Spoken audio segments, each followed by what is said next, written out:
We're going to start with Linda Deaton, Chief Curator at the Tallahassee Museum. And Linda is going to talk about acquisitions and accessions and deaccession and disposal. And we're going to do the same kind of, in some ways, division, similarities and differences. Linda is going to focus on the museum perspective. She will be followed by Dean DeBolt, who will talk about the archives and special collections perspective. And then we are going to hear about the living collection perspective. Larry Kilmar could not be with us today. He had an out-of-state meeting that he had to be at, but he works very closely with Robin, and Robin will deliver his presentation. We're going to go ahead and get started. I'm turning the microphone over to Linda. I'm going to start us out by speaking about why museums have legal obligations to their collections in perpetuity. When museums acquire and accession items into their permanent collections, they accept public trust responsibilities to protect, preserve, and make those collections accessible for current and future generations. Stewards of their collections, museums must maintain the highest legal, ethical, and professional standards. They must ensure that their collections are appropriate to their institutional mission, that their collections are lawfully held and were lawfully collected, for example, were not illegally exported or imported, that they follow best practices in regards to collections management, care, and use, that access is permitted and regulated to ensure the collection's preservation, and that museums responsibly dispose of parts of their collection that they could no longer appropriately care for or which no longer support their institutional mission. A collections management policy is key to collection stewardship by helping an institution adopt professional and legal standards for managing their collections. The purpose of acquisitions is to collect items to enhance your site's interpretation and to preserve them for the public's benefit. An institution's collections policy provides guidelines for future acquisitions. The acquisitions section of your collections management policy provides the framework for making acquisition decisions. This section may begin with a definition of acquisitions and then go on to listing how an acquisition can occur. Museums add to their collections through a variety of means. Objects can be added to the collections by donation or gift where title is passed during the lifetime of the donor. They can be added by purchase, directly from individuals, at auctions, from or through dealers, or through commission. They can be added by bequest, where title passes under the terms of a will. They can be added by transfer from other institutions, such as the acceptance of deaccessioned objects, or by exchange, where objects of equal value are traded. You might also add items by fieldwork acquisition, for example, from field research projects or archaeological excavations. But museums must be aware of any legal restrictions or permits required to hold legal title to these types of collection. And then you could also add by other means. An example here would be the conversion of old unclaimed loans. Acquisitions should be unencumbered by title or copyright issues or by donor restrictions. Decisions to acquire objects are a commitment of an institution's resources. The acquisition section of the collections management policy identifies the staff responsible for the care and management of the collections and identifies who has the authority to accept and approve collections acquisitions. In some institutions, the curator or collections manager has that authority.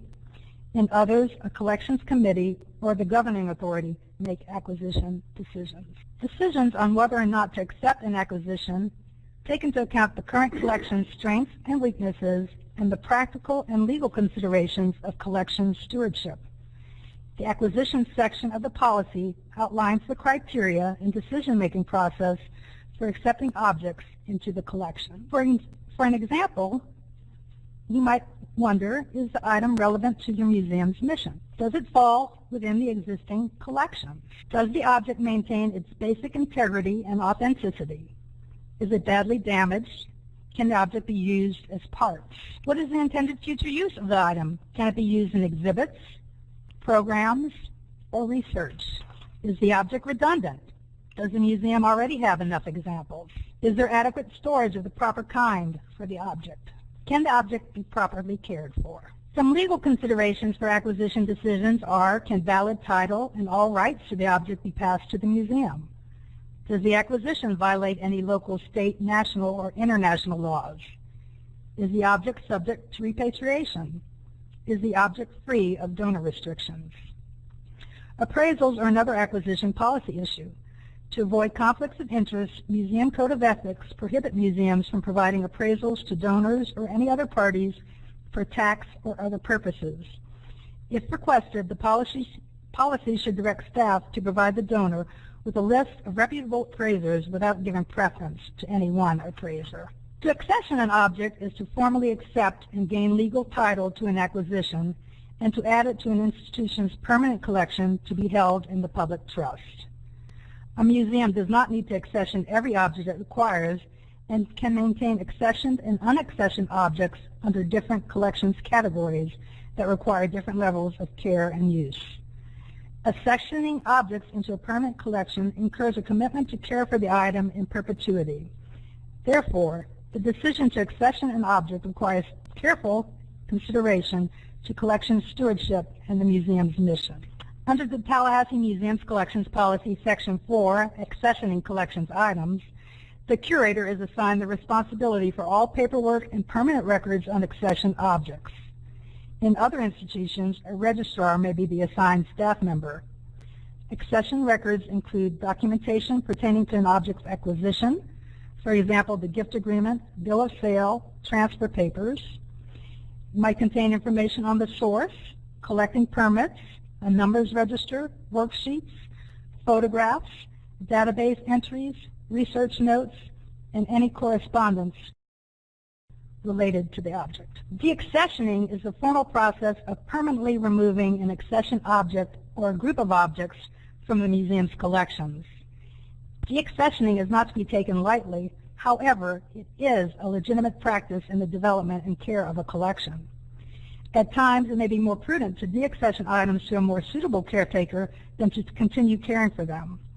Institutional mission changes, collections growth, the inability to appropriately care for collections, and years of wear and tear on some items may cause a museum to remove certain items from its permanent collections. Maintaining collections that don't belong in a museum take resources that are better used caring for collections supportive of the mission. Museums should understand the legal and ethical implications of deaccessioning and write a policy that allows for transparency and public accountability. The deaccessioning section of the collections management policy should explain the criteria for making deaccession decisions. An institution must hold clear title to an object to be free to deaccession it. Any attempt to deaccession an object must be preceded by the determination that the museum has the legal right to deaccession the object by a review of acquisition records and ascertaining that the clear title is held. Often the policy stipulates a minimum amount of time that an object must be in the collection before it can be deaccessioned, usually 2 years. The policy's deaccessioning section should clearly specify the criteria for removing an object from the collection. For example, the object is not relevant to the mission, museum programs, or interpretation of the site. The object is outside of the scope of collecting. The object is damaged and no longer retains its integrity, physical identity, or its authenticity, and can no longer be used in programs or exhibits. The object cannot be stored properly or cared for. The object needs to be repatriated. The object could be better used or cared for by another educational institution. Unaccessioned museum collections do not need to go through the formal deaccessioning procedure. The deaccessioning section of the collections management policy should outline the decision-making process, indicating who makes and receives deaccession recommendations and who authorizes and gives permission to deaccession. In the Tallahassee Museum's policy, it is the curator who, after careful consideration of the deaccession criteria, submits a written recommendation with justification to the museum's collections committee for approval by the director and the board of trustees. Disposal is the physical removal of the deaccession object from the museum. A museum still owns a deaccession object until it disposes of it. The deaccessioning section of the collections management policy should indicate the methods and means of disposing of an object and who has the authority to make those decisions. Destruction as a method of disposal is used if the object poses a threat to the remaining collections or has deteriorated beyond usefulness. If at all possible, deaccessioned objects which are in good condition should be disposed through transfer to or exchange with another museum, nonprofit educational organization, or other public institution in order to keep the object in the public domain. The policy should also acknowledge the legal requirements surrounding the repatriation of human remains and or culturally sensitive objects to national governments, tribal entities, or cultural groups. Some museums may prefer to return deaccession objects to the donor or their heirs, and some museums choose to donate, sell, or exchange deaccessioned works of art back to the artist. In situations where the value of an object is high, transfer to another public institution may not be in the best interest of the remaining collection. Public or private sale of the deaccession object may be the preferred method of disposal. Obtaining one or more outside appraisals of an object is an important step in the deaccessioning process for an item that will be sold. The deaccessioning section should include a statement about how the proceeds will be used if disposed through sale. Following professional guidelines and standards, funds from the sale of deaccession museum objects should be used only for the replenishment or direct care of collections, with those funds maintained and managed in a restricted fund designated for this purpose. How a museum uses the funds made through deaccessioning will determine if the museum must capitalize its collection.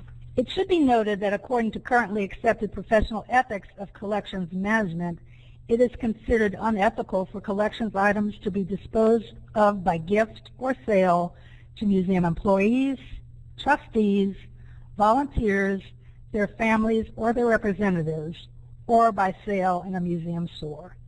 Such sales are contrary to professional standards and can result in negative scrutiny by the public and the press.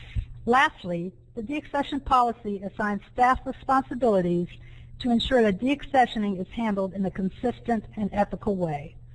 Policies around deaccessioning entail following procedures and creating and maintaining appropriate record keeping of the deaccession process, approval, and disposition of the object.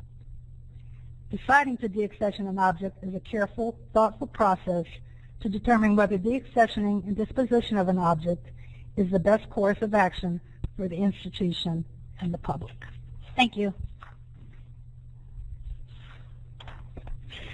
All right, I want to talk about deaccessioning and disposal decisions for archivists and librarians.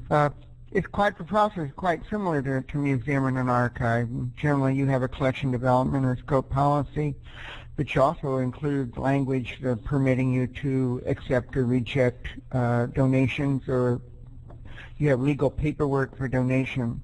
You also have policy regarding how you can discard materials within a collection. And also within a policy for permitting discarding within what I call the cataloging assembly line, which is where you're working through the collection, which might involve yourself or other staff or volunteer. And like museums and archives and libraries, sometimes politics and governing boards can play a key role in what you're doing. One of the value in having an archive within a library setting is that popular opinion recognizes that libraries, that books are published in quantity, and so therefore it's almost unconsciously thought of in people's minds that when they give books to the library may not want their book because they may already have copies of them or different editions or so forth. This often permits an archivist within a library to piggyback on the existing rules that a library may discard, transfer, sell, or otherwise dispose of unneeded material. This is really a benefit to us in my profession. What we do in archives and special collection, however, we can do several things, some of the similar things that a museum can do. We can return materials to the donor. We can place materials within other collections that we have. They might enhance another different collection. We can donate materials to another archive. We get a collection of things that really don't relate to our area or our topic, and we may find another archive that's their specialty. We don't often sell material out of an archive. A lot of the things we're dealing with are one of a kind, and therefore selling is rather tricky because it opens the door to questions of ethics. It opens the door on the part of the donor that, oh, you're immediately selling my things off.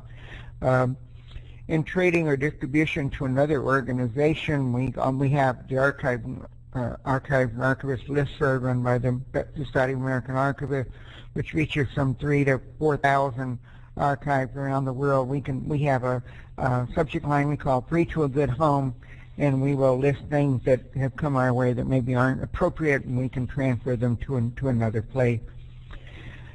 I want to share with you our donor and gift form. This is our donor form that we use at the University of West Florida. It's very simple. The person's name there. At the time we accept the collection, we usually give it a title. We define the collection as being all of the material contained therein. That gives us a leeway because the collection may include just about anything: scrapbooks, DVDs, CDs, whatever. We operate under the University of West Florida Foundation. Most universities have a foundation, and all gifts to a university must flow through the foundation. We have a separate policy with the foundation which states that the library is responsible for its own gift. We don't have to have the foundation approve gift. We don't have to have foundation approve our disposition of gift. And we also notably transfer all the copyright the user may hold to the collection. The foundation does reserve the right to publish and register copyright. We also note in our disposition part of this form, I understand, unless otherwise indicated below, that the materials in the collection will be available to all interested researchers. Duplicates or unwanted material may be transferred to other libraries or disposed of in accordance with the University of West Florida library policy. This gives us a very great leeway, and also warns the user that the materials they donate are going to be available to other people. It's not going to be, if the person wants some kind of restriction or if there's some other aspect, we then add a codicil to our deed of gift. But this is a basic statement that helps us govern the use and handling of the collection. In our archive, our first step is to engender trust with a donor, and therefore really the first thing that we do is give unwanted material back to the donor, or they're kept aside for review. Now, really, if you look at our donation policy, it really says otherwise. It says you've given them to the university, period. And you can push that button if you want to. We kind of soften it by telling the donor, look, if there's something we can't use, you're the first person it goes back to. If you don't really trust us to go through the material, we will set things aside. You may come in and review them, and it gives us a chance to do that. A lot of collections we get in archive are just boxes and boxes of records and papers that have been stored in the attic or the basement of the garage. Person has never gone through them, and I have given back things like money and jewelry and a house mortgage payment book when you had those, and other kinds of things, because usually the person has not gone through them.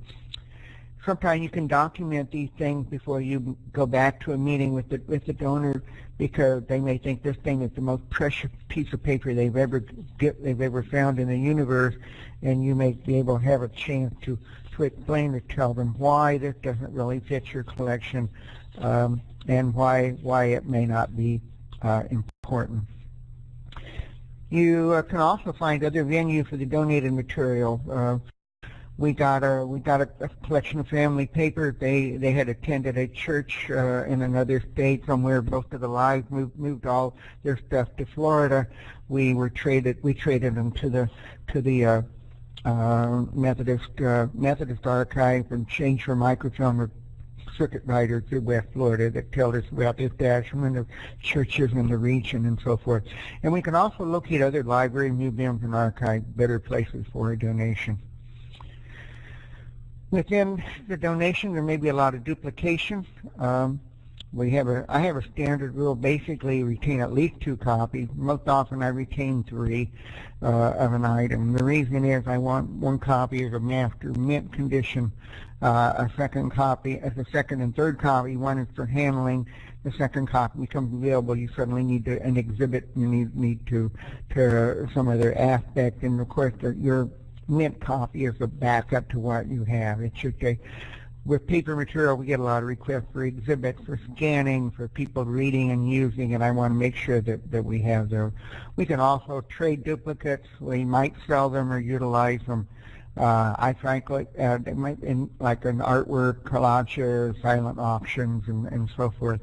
I'm very, very leery about marketing and selling material simply because ever since I came to Pensacola, everybody tells me about going to the public library, book sales, and they can find books that they lovingly gave to public library, and there it is on the table for 10 cents a book, and they just, it drives them wild, and they get mad about it and they get upset. So I've been very careful about that. In some cases, you may have to say no. You may not be able, you may just have to tell a donor, no, we cannot use this, and you may have to explain them. As I mentioned, libraries like having book sales of unwanted items. We call it weeding in my profession. We're weeding the collection of things that are no longer important. But again, I think you have to be very wary about how you do that, because it can be a detriment to future donations. You can step on toes. You can make somebody unhappy the way you treated the thing. In a library, it's very easy for me to say, oh, we already have that. We already have those books. In a museum, it may be hard for you to explain to somebody that you already have those thimbles, or you have enough thimbles in the collection or something. It's a different mindset dealing with objects and paper. The best way to manage the collection is the ability to say no at the start. And we don't accession material unless we have ultimately decided that we are going to retain them permanently. So I have a process right at the start of the thing, before we even move them into our process or catalog, whether we're going to retain them or we're not going to retain them. I've had many discussions with donors over their papers and records and things like that. I have to be very careful. I try to do it in person. I try to do it with the material because I don't want to do it over the phone, because without seeing what somebody has, you might be saying no to something that might be very, very important. Deaccessioning, of course, is the word common in museum. The other thing that people have to remember, that not only are you removing an item from a collection if you do so, but you also have to remove all your other description from your catalog, website, publications, and other kinds of things. You have to ensure that something you're getting is not dependent on something else. We have situations in our library where on one side of the building they decide to get rid of the back issues of a certain journal because they don't think we need it anymore to support our research collections or whatever, our university. And on the other side of the ledger, I'm dealing with things that thing is important. For example, in the 19th century, we had a local person named Silas Stearns who collected fish specimens for the Smithsonian Institution. Many of his reports were published in Smithsonian Institution Report. These are old green books that to librarians look old. They're 100 years old. Should we keep them? And they say, no, probably online. But they're important to me because they've got his article in them. And so you have to understand how your collection relate to each other. If you have a clear collection management, deaccessioning should not be an issue. You have to be very careful in a one-person shop or whatever that you do not impose your own persona on the collection. I have interesting cases where museum curators aimed their museums at certain types of materials, and the next curator would change it completely around. Unless you have a clear policy and an ethical management, your museum would always be changing its collection and its focus. It also might be wise to balance accessioning and deaccessioning or no decisions off other people. Linda mentioned having a committee and submitting things to a committee. I don't exactly have that in my shop in a library setting, but if the museum setting, again, you might want to do that. Like I said, some of these things could fall into some other aspect of your collection and your facility. The one danger to deaccessioning, a danger is that a good hoarder can make an argument for keeping nearly everything. If you're wondering about the picture, this is a picture of the home of the Collier brothers, Homer and Langley. Collier, who in 1947 in Brooklyn, the police finally made it into the house with the third floor, and it took another 6 days of cleaning out all the stuff in the house just to find Homer and his brother. This hoarding thing has been called the Collier syndrome. Yale doctor who's written a book called Homer and Langley about them. And the answer, if you watch the hoarding show, is that you can probably think of an answer for keeping everything that comes into your hand. And we have to keep that in mind when in a museum setting. If you have any questions, Linda and I certainly would welcome them now. And that's a quick overview of how deaccessioning and disposal decisions are a little easier for archivists and librarians, because frankly we are working in a setting where it is recognized that information can be duplicative, where sometimes objects cannot, and we are also working a lot of time with quantity, and so that's sometimes a little easier and space saving to work with those kind of things. We also have the ability, since information is duplicative, with decision like, do we keep all these newspapers, or do we already have them on microfilm? Are they preserved in some other format? Do we have them in some other way? Library can often do interlibrary loan of other things, so maybe you don't need a certain item. On the other hand, libraries are always good at throwing away what I call historical information. And what I mean by that is you get rid of last year's encyclopedia or the year before or whatever.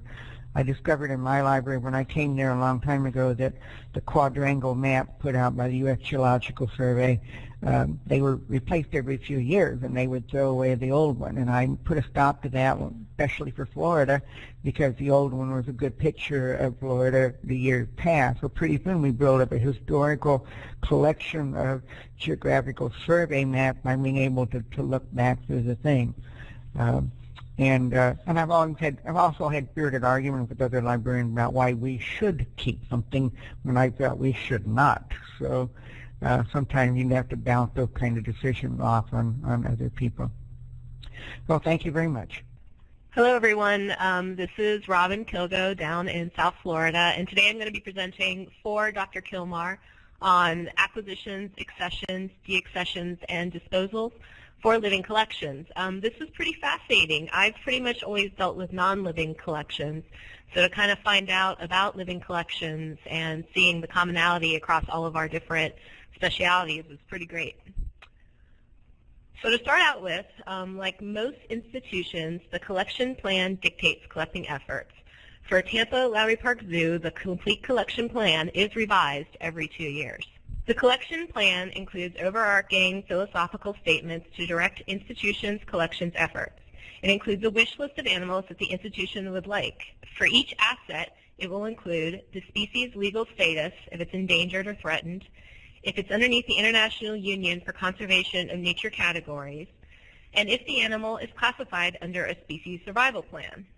The SSP is determined by the Association of Zoos and Aquariums, AZA Wildlife Management and Conservation Committee, and are usually endangered or threatened animals. The plan also takes into consideration what the institution is able to handle facility-wise. It will look at the present number of species in the collection, the current capacity, costs for new exhibits or renovations to accommodate an acquisition. But all good plans will allow some deviation. The institution is allowed to deviate from the plan if important conservation opportunities are needed or requested. A good plan and its associated policies will also allow for checks and balances by requiring multiple staff signatures and for an independent auditor to ensure compliance for all actions outlined in the documents. Acquisitions occur at Tampa Lowry Park Zoo through 5 different methods. They occur through trade, purchase, loans, reproductions, and donations. Tampa Zoo will trade another accredited or approved institution for assets if appropriate. Tampa only pursues items known as closed trades. For example, 1 kangaroo equals 2 wombats, rather than an open trade where the asset is received in exchange for a current or future specimen or for a credit of a specified value. So you're basically dealing with the assets as they are now and not for any kind of future offspring that might occur. When animals are purchased for the zoo, they are purchased following dictates of the collection plan and have the approval of staff. Trades and purchases are based on negotiated value, which looks at the condition of the animal, the age, reproductive health, and a justified market value. Additions to the collections do occur through reproduction. If the animal is owned by the institution and classified under a species survival plan, breeding recommendations must go through the management group to determine the best genetic diversity for the species. North America has a plan to manage gene diversity to a 90% genetic diversity for 100 years. If the animal is owned by the institution and not classified under an SSP, it's up to the institution to decide breeding practices. But they're still going to be working on diversity, but they can kind of dictate who and when the animal breeds. If an animal is loaned for reproductive purposes, the criteria of the loan will actually dictate how offspring produced through breeding are divided up between the loaning institutions. For example, the first, third, and fifth offspring would go to Tampa, while the second, fourth, and sixth would actually go to the loaning institution. Like all of our institutions, surprise donations will happen. First step is if the public comes forward with an animal, they will, of course, need to fill out a form. Animals are then examined by a vet to establish the current health. If healthy, there are several options for what might next occur. If the animal is not healthy, there is a chance it may be euthanized. Domestic animals can be added to the collection where appropriate. They can either be added for an exhibit, or Dr. Kilmar actually pointed out that they actually add cats and chickens when they're donated to the museum to act as integrated pest management for their zoo. So the chickens will run around and eat bugs that might be there, and the cats will actually take care of certain rodent problems they have on the property. The animals might also be transferred to the Humane Society or a no-kill shelter, and in some cases they're offered to staff for adoption. If the animals are exotic, the options are they can be added, if appropriate, to the collection. They can be transferred to another institution if it meets their mission better. In some cases, they will go to a private owner if they are known to be state-approved in a licensed facility, and they can also be transferred to a state rehab. In terms of accessioning, as a commonality to all of our institutions, the animals are issued an accession number that stays with them for the life of the animal. Like all of our institutions as well, sometimes assets must be moved for various reasons. There is always a possibility of overcrowding or breeding. Transfer is a common option for the animals to be sent to another institution. Criteria is established before the transfer takes place, and all paperwork is thoroughly vetted and signed on both sides before the transfer happens. At Tampa Zoo, all paperwork is signed by 3 staff members: the director, the VP of Animal Conservation, who's Dr. Kilmar, and then the curator. But only the director can actually release the asset. So even if the other 2 people happen to sign the paperwork, if the director has not, the transfer will not occur. Then, before the transfer takes place, all paperwork is signed, medical tests and criteria are reviewed and approved, and state and federal permits are made sure to be current. The receiving must also sign prior to shipment. Tampa commonly works with institutions accredited by the AZA. If the receiving institution is not an accredited facility of AZA, then a personal inspection by Tampa's staff or by a written recommendation of a professional colleague of AZA must occur before the transfer happens. Working with living animals, death will occur, unfortunately. If an animal is loaned to the zoo in a medical distress, the staff will always attempt to contact the loaning institution to notify for medical intervention, but this is if time allows. If not, the medical intervention will occur regardless. All animals, loaned or owned, will have the following steps taken in case of a death. A necropsy will occur, which is essentially an autopsy for animals, which is done by vet or staff pathologist. Blood and tissue samples are also collected for further study, and results are then filed and sent to the loaning institution in those such cases. This is just a brief overview of how living collections are handled. Dr. Kilmar is more than happy to answer any more specific questions anyone might have on this subject. His email can be seen right on the screen. And now we're going to turn it over for a Q&A session with Linda and Dean, if anyone has any questions for them. Thanks so much, Robin. This is Miriam, and I have to say that it's really interesting to listen to the presentation on living collections, because in essence, while there are some differences, in practice, that same sense of creating policies of creating procedures and of having plans applies whether the collections are living or not. And so it certainly seems to me that there are some lessons in what we heard about the zoo world to what it is that we're doing in museums, archives, and libraries. And I'm also really struck in Dean's presentation by how much, although as a librarian and as an archivist, he has the authority to dispose of collections, how hesitant he is to do that. I think that that speaks volumes to the importance of preserving historic collections. So having said that, I'm looking into the chat to see if there are any comments. I see there might be some comments around the room here in Manatee County, but let me first see if there are questions elsewhere. Not having heard questions elsewhere, but feel free to put them in the chat or to take the microphone between other speakers. But one of the questions here is to Linda, and I think the question would also maybe apply to Dean, but Linda, you talked about how it's appropriate to use money from deaccession collections, and I guess more importantly, how it is not appropriate to use those collections. But you mentioned the fact that this ends up having to do with whether or not the museum capitalizes its collection, and I wondered if you could talk about that a little bit more. A few years ago, the FASB, it's a group of accountants, wanted museums to capitalize their collections. Since the museum sees their collections as a public trust responsibility and not necessarily an asset, there was some pushback on that. And FASB kind of left it alone, but the idea when you deaccession an object, and if you take that money as an asset that could be used in another area of the museum besides for your collections, can kind of create an issue that then you need to capitalize your collections. I hope that's kind of clear. So, Linda, would that then also mean that if the museum is going to be doing some building and needs to borrow money, the collections cannot be used to secure a loan, and that the collections cannot be used for other kinds of funding? It's my opinion that that's what the American Alliance of Museums suggests, that museums not be used for capitalizing for loans or for projects. Great, thank you very much. There was another question, Linda, and actually before I ask that other question, let Dean, is there a comment that you want to make here? I didn't mean to cut you off. Well, I think what I agree that you do receive things that are not worth taking the time and effort to try to find another home for. That's something that you really can't use, And I think in that case, we just simply dispose of it. We just make sure that we have that. A lot of time, the donors, when I pick up something or however I'm trying to get a gift, they will verbally say, "Oh, if there's anything here you don't want, I don't want it back." You know, usually it's the wife that doesn't want it back. But anyway, but they'll say, "I don't want this back." Well, I'll write that comment on the deed of gift if I have a chance, or I will go back and make a notation on the file, or until I have that gives me a record of intent.